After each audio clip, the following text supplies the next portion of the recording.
Kriệp gặp dưới nuôi pul bù có tiệm đẹp tật tục chả xem này làm rau tung cài lan này lan đỡ nào sang tận này đơm repian cây doan này họ gạch bông là họ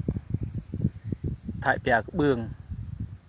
rau đầy cái này đơm tận này này đừng mấy lan đừng cái này này này là đây cả đi rô chỉ rau mà như lọ plam nga mà hay như lọ tràng trị hay tận này rồng tay họa yang ruồi tụi tay nằm lại em ai tia thật gì mà tia là mọi gì lướt đây 36 độ cái này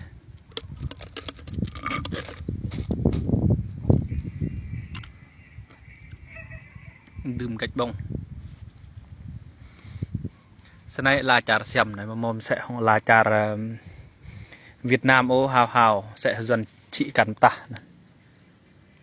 hết lặng là chả xem hạt đẻ cắn bù của bịa lành sẽ nạc cái đề gà rồi lục tùy dần ai hết là răng màu pham răng màu tua nào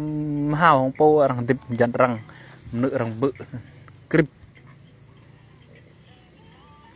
chả xem này bỏ xoài bỏ súp mà ai tao nhớ là gì bỏ ổ mà nà để tụi đi gắt nam ổ thì không trang chạy về ít lăng sẽ buồn sang đi gà rem ta là tụm đây yang ruồi mà rồi đơm đoạn này này đây đoạn đơm mà rồi là này tụm buồn khoa mà lo khoa po mà bọa nó khoa ấy po yêu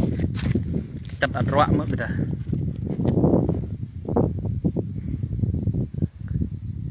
mình rong mơ bồi cày này là sáng ấy thế này sẽ không tọ ở nục sạt ở từ nục sáng núi dìa như này thế này như thế là trả thải xem này